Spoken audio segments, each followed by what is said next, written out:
Hello again. My name is William Esquivel, and today is the last day of our series for Hispanic Heritage Month. We have a break coming, so we're going to stop here. Last Friday, I had a wish that I could talk to Fabio Yataco. He was the person that I chose to highlight during this series, and that wish was granted. So today, we're going to listen to that conversation that I had with Fabio. As you listen to the conversation, please keep in mind that Fabio was a student in Wayne Township just like you are. He sat in those classrooms, he walked through those hallways, he was taught by those teachers that you have right now. So in life, you will get opportunities, take those opportunities. Be yourself, love who you are. Let's listen. Well, hello, Fabio. Welcome to Wayne Township. Well, let's say welcome back to Wayne Township because you've been part of Wayne for a long time. Can you please tell us a little bit about yourself? Hey, William. Thank you so much for the invitation. Yes, man. I am a first generation Latino student that came from Peru. My family and I immigrated here when I was 3 years old. That was back in 1998, which is crazy. Now I feel a little old now. But my family and I, when we came here to the States, we lived in Indiana. We went to California and then came to Indiana secondly, and then lived on the west side of Indianapolis. And so I grew up, when we first got here, I moved around a lot. So I went to Westlake Elementary School. I went to McClelland, then I went to Bridgeport, and then I went to Lyndhurst, and then finally Ben Davis. And so after Ben Davis, I went to college, got my bachelor's and my master's at IUPUI. My bachelor's is in psychology, and my master's is in public affairs, which I graduated this year. I've been able to serve in many different leadership roles as I've been developing and growing on campus and off campus. I've been very involved in our community, and now I serve as a community leadership officer at the Central Indiana Community Foundation. Wow, that is a lot that you've done. And funny that you say that you feel old when you talk about 1998. Well, you're talking to an adult that is very old. So I see you as a young person. Of course, we're talking to students right now who see us, as adults. So Yeah. it makes sense, right? Now, at this time, we have a lot of Hispanic students in our classrooms. Mhm. How was your experience when you were growing up in your K-12 environment? Did you see many Latino students around you? Yeah, there was a good number of Latino students at Lyndhurst. I think the thing that I liked about Ben Davis and Lyndhurst and just Wayne Township during my time, it was pretty diverse. You had a little bit of everything. Maybe there was not as much Latinos as there are now, but I always found my community in Lyndhurst and at Ben Davis, and when I was in K through my elementary school years.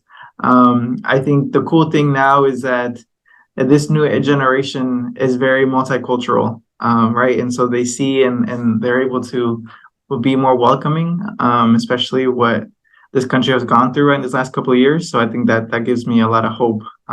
But yeah, I played football in middle school, so I always had and I played soccer in high school, so it gave me different types of friends. And I think that's really important to be able to know how to pick your friends and have that community of support when you're in high school. That is wonderful. Now, you've had several positions at the city of Indianapolis. Can you talk to me a little bit about those experiences? Yeah. So when I started my career, I was a junior at IUPUI, and I was serving. I was a server at a retirement home. So that's kind of where I started working, and I didn't have papers. I was undocumented for many years until I was about 18, and so I started working officially, right, legally after when I was able to acquire my papers, and then I started working as a server, and then when I became a junior at IUPUI, there was a moment of like, oh man, I need internships, I need career experience, I need to be able to, network. And so I did a program through the Indiana Latino Institute. So I did a fellowship at the mayor's office. And so that's when I got exposed to a lot of different sectors and opportunities. And then that one position opened the doors for everything else. So then when that fellowship ended, I started working as a social worker for 2 years at the Public Defender's Agency. And then after that position, there was another position at the mayor's office where I worked for almost 3 years in community engagement. And then after that, I was able to, that opportunity, that exploded my connection with community, and I got more connected and more involved. And then after that, I came to CICF, Central Indiana Community Foundation, and now I'm a program officer where I help review a lot of grants and provide a lot of funding for different organizations. Great, great. And and for any type of game, what I think is if the ball falls next to you, around you, somewhere that you can just do something with it, the best thing is just to grab that ball and run and score. So that is one thing that I admire from you, because many people are given the opportunity and they have a path forward. You chose to take that ball. You chose to run with that ball and get with all this initiative to move forward, not only yourself, but the whole community, Latino community in Indianapolis. So specifically about the leadership groups that you've been working on, how those ideas began, and how what do you see the impact that is having in our community? I love that question. I started getting involved when I was 17, and even before that, because anybody can be a leader. I do believe that, you just have to really know how and understand how you lead and understand your gifts, because we all have different gifts. So I started getting involved in my church when I was like 16, and that's how I get to just know a little bit about how I led and what the impact that I wanted to make in my youth group. And then after I left my youth group, because I got a little older, I got involved at IUPUI. I got involved with the Latino student associations and a lot of different groups, and I became president of the organization. And I think that was we got to see a lot of great impact, because there was a lot of students that needed that community, and we were able to build that community for Latino students on campus. And then that opportunity led for me to be invited to join leadership groups on campus to better improve student life and recruitment and retention efforts at IUPUI. So I served on the task force for the chancellor's office when I was an undergrad. And then that experience allowed me to then get connected with the mayor's office. And I then was serving on the mayor's Latino Advisory Council. I think you're serving on that now, William. And so I served there between 2017 and 2020. And because of that opportunity, I got to be able to influence the priorities and got to make recommendations to the mayor's office, right, on how we can improve our city and how we can improve the community, the Latino community in Indianapolis. And one of the gaps that I identified, as well as others, we saw that there was a gap in Latino leadership development. So we have Latinos that are graduating, we have Latinos that are, doing great, but then after they graduate, it's like, who's going to provide guidance? How are you going to continue to develop and scale and grow? And so then we created a Latino leadership program called Access. And so Access serves individuals between 21 and 28. And then it helps you basically begin to network, do a plan for what your career planning. You get mentorship, you get networking opportunities, and most importantly, you get to build una familia, right? Like you get people that are like you, that look like you, that come from similar experiences as you, and you grow collectively. And so that's been a huge blessing to be a part of the last couple of years.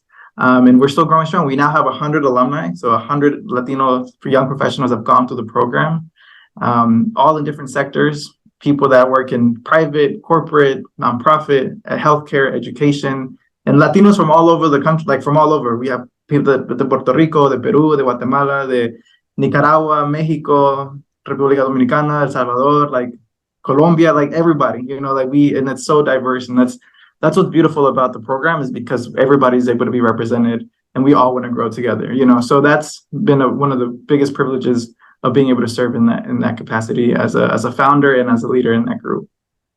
Wow. You know, I go back to your comment of you feeling old, and but the reality is that you're very young still. Well, you're about 28, right? 29. Yeah, 28. Yeah. So you've done a lot. I mean, at this point, you just mentioned that there is at least 100 new leaders, Latino leaders in Indianapolis, you know, taking their own initiatives now and trying to multiply this effect. And we know that part of your program is that specifically trying to make them aware of how they themselves can continue the efforts with other people and mentor more other young Latinos.